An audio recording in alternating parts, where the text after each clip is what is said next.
مساء النشاط والعافية. نبدأ الكلام بالصلاة على محمد وين اللي عندهم انزلاق تعالوا يمي، واللي عندهم دوام والتزام ما يقدرون يسوون ريجيم. شوفوا لي أحد مشتركات الأبطال ما ملتزمة فول وكانت مسافرة نازلة 3 كيلوات خلال 21 يوم 3 أسابيع. شوفوا لي النتائج دي الأخير. هاي تشترك ويا كابتن حمودي العرجي بدون منحفات وهالكلاوات، تنزلين تلتزمين وياي توصلين الجسم المثالي.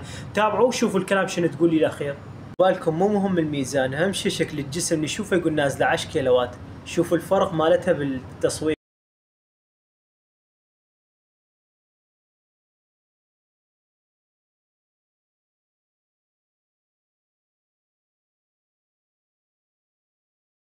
شاطرة شو أخبارك؟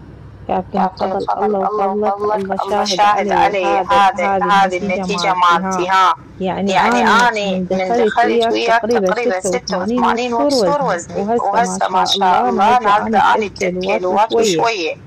بفضل الله وفضلك هذه المرة الثانية. والشيء المهم إنه أنا ما ملتزمة 100% صراحة.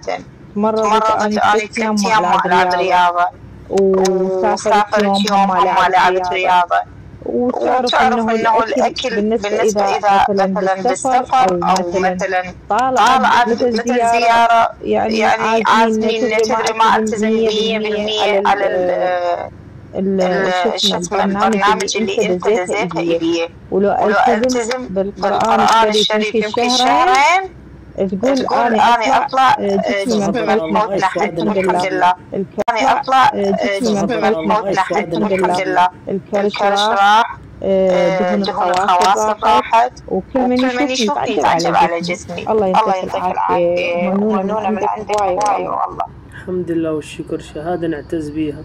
هاي اللي تشترك ويا كابتن حمودي العرجي، وانتو خليكم باقي كسالة يومية تأجلون.